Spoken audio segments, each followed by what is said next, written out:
Persaingan papan atas BRI Super League 2025-2026 semakin panas. Setelah Persib Bandung ditahan imbang 2-2 oleh Persebaya Surabaya di Stadion Gelora Bung Tama. Giliran sang rival abadi yang terpeleset di kandang sendiri. Ya, Persija Jakarta gagal mengamankan 3 poin saat menjamu Borneo FC di Jakarta International Stadium. Laga yang sempat terlihat akan berakhir manis untuk Macan Kemayoran berubah dramatis di detik-detik akhir. Hasilnya skor 2-2. Tambahan 1 poin membuat Persija kini mengoleksi 51 angka dan tetap bertahan di peringkat kedua klasemen. Sementara Persib masih nyaman di puncak dengan 54 poin. Jarak 3 angka tetap terjaga. Dan yang lebih penting, momentum psikologis belum berpindah tangan. Sampai menit ke-90, publik Jakarta International Stadium sudah bersiap merayakan kemenangan. Persija unggul 2-1. 3 poin di depan mata. Stadion mulai bergemuruh dengan optimisme, namun sepak bola selalu menyimpan kejutan. Memasuki masa tambahan waktu babak kedua, Borneo FC menyerah. Skuad pesut Etam memanfaatkan satu celah konsentrasi lini belakang tuan rumah. Serangan cepat dibangun. Bola diarahkan ke kotak penalti. Dalam situasi yang sedikit kacau, peluang itu berhasil dikonversi menjadi gol pada menit ke-93, skor berubah menjadi 2-2. Gemuruh menyelimuti stadion. Bukan kemenangan, namun hasil seri yang didapatkan. Kemenangan yang sudah di tangan terlepas begitu saja. Persija gagal mencuri 3 poin di kandang sendiri. Hasil ini terasa menyakitkan bagi Macan Kemayoran. Kandang yang seharusnya menjadi benteng kokoh justru menjadi tempat mereka kehilangan angka penting dalam perburuan gelar. Bandingkan dengan Persib. Maung Bandung memang hanya meraih 1 poin di Surabaya. Namun mereka bermain di markas lawan menghadapi atmosfer panas kota pahlawan. Secara konteks, hasil itu terasa berbeda.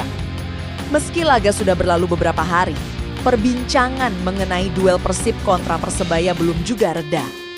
Bukan hanya soal 4 gol yang tercipta, tetapi juga tentang capen wasit yang dianggap kontroversial oleh sebagian pengamat dan supporter. Beberapa momen jadi bahan diskusi panas. Pertama, penalti untuk Persebaya setelah insiden Federico Barba dengan Bruno Marrera.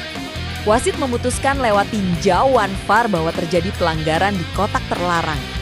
Kedua, gol Persib yang dianulir karena dianggap terjadi handsball lebih dulu oleh Ramon Tanque saat mencoba tendangan salto. Bola disebut menyentuh tangan sebelum akhirnya disambar Kakang Rudianto menjadi gol. Sebagian pihak menilai sentuhan tersebut tidak disengaja dan dalam beberapa interpretasi aturan. Bisa saja permainan dilanjutkan. Namun keputusan wasit sudah final. Belum lagi insiden adu kepala antara Barba dan pemain Persebaya saat duel udara. Banyak yang menilai pelanggaran tersebut cukup keras, namun hanya berbuah kartu kuning. VAR memang digunakan. Tetapi seperti biasa, interpretasi tetap menghadirkan perbedaan sudut pandang. Dalam konferensi pers usai laga, pelatih Persib Bojan Hodak memilih langkah aman. Ia datang ke ruang media sebagai bentuk penghormatan kepada jurnalis.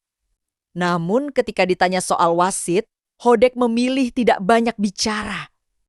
Saya selalu menghormati media dan menghargai pekerjaan kalian, ujarnya membuka pernyataan. Lalu ia menambahkan kalimat yang syarat makna. Saya tidak bisa berbicara mengenai wasit hari ini. Jika saya bicara soal wasit, maka tidak ada hal lain yang bisa dibicarakan dari pertandingan tadi. Karena itu, lebih baik saya tidak memberikan pernyataan apapun agar tidak terkena sanksi. Pernyataan itu jelas mengandung pesan. Hodak tak ingin membuka ruang bagi komisi disiplin untuk menjatuhkan hukuman. Di tengah fase krusial perebutan gelar, kehilangan pelatih karena sanksi tentu bukan pilihan bijak. Di sisi lain, pelatih Persebaya Bernardo Tavares memberikan apresiasi terhadap mental anak asuhnya. Ia mengakui timnya ingin menang, namun tetap bangga dengan semangat juang yang ditunjukkan saat mengejar ketertinggalan. Kami sebenarnya ingin menang, tapi kami harus tetap senang dengan semangat juang pemain meski hasilnya seri, ujarnya. Tavares juga menilai pertandingan berjalan terbuka dengan kedua tim menciptakan banyak peluang, Ia bahkan memuji atmosfer stadion dan dukungan bonek serta Benitez yang memberi energi tambahan bagi timnya. Baginya, hasil imbang itu adalah refleksi dari duel dua tim besar yang saling menyerang tanpa kompromi. Di tengah panasnya persaingan dan sorotan wasit, Persib mendapat kabar melegakan terkait kondisi Sergio Castel. Striker asal Spanyol itu sempat menjadi perhatian setelah pertandingan melawan Persebaya. Ia terlihat mendapatkan penanganan medis dan bahkan dibawa menggunakan ambulans sebagai langkah kehati-hatian. Dokter tim, Wira Prastia Chandra, memastikan tidak ada cedera serius. Ada keluhan di rusuk kiri, tapi aman. Hanya memar otot. Kabar ini tentu melegakan. Apalagi Castel hampir saja menjadi pahlawan di Surabaya.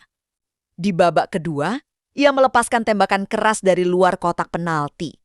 Bola meluncur deras, melewati jangkauan kiper, namun membentur tiang gawang. Andai saja bola itu masuk, skor bisa berubah menjadi 3-2 untuk Persib. Mungkin cerita klasemen hari ini akan berbeda. Mungkin Persib sudah menjauh lebih jauh, namun sepak bola selalu menyisakan ruang untuk andai. Dengan 54 poin di puncak klasemen, Persib kini berada dalam posisi yang sedikit lebih nyaman. Namun perjalanan masih panjang. Tekanan akan terus datang, terutama dari Persija yang hanya terpaut 3 angka. Hasil imbang Persija melawan Borneo FC membuktikan satu hal, tidak ada laga mudah di fase akhir musim. Setiap kesalahan kecil bisa berakibat fatal. Setiap menit tambahan waktu bisa mengubah peta persaingan. Persija merasakannya di Jakarta. Persib merasakannya di Surabaya. Inilah indahnya kompetisi. Jika melihat konteks 2 pertandingan terakhir, ada perbedaan narasi yang menarik. Persib gagal menang di kandang lawan, namun tetap menjaga jarak di puncak klasemen. Persija gagal menang di kandang sendiri dan kehilangan kesempatan emas untuk menekan jarak secara psikologis. Ini bisa berdampak besar. Maung Bandung menunjukkan bahwa mereka tetap tangguh meski bermain di bawah tekanan publik lawan. Sementara Makan Kemayoran harus mengevaluasi bagaimana menjaga konsentrasi hingga detik terakhir karena dalam perburuan gelar, konsistensi adalah segalanya. Bri Super League musim ini banner menghadirkan drama tanpa jeda. Setiap pekan menyajikan cerita baru. Setiap pertandingan bisa mengubah arah persaingan dari Surabaya yang penuh kontroversi hingga Jakarta yang menyimpan drama injury time, semua menjadi bagian dari mozaik panjang musim ini. Persib masih memimpin. Persija masih membayangi. Borneo FC menunjukkan bahwa mereka bukan sekadar penggembira. Persebaya membuktikan mentalitas tak kenal menyerah dan Sergio Castel. Dengan bola yang membentur tiang itu, mungkin sedang menunggu momen pembuktiannya. Perjalanan belum selesai, gelar belum ditentukan. Tapi satu hal pasti, hingga peluit terakhir musim ini dibunyikan. Setiap menit akan terasa seperti final, dan kita semua akan terus menyaksikannya dengan jantung berdebar.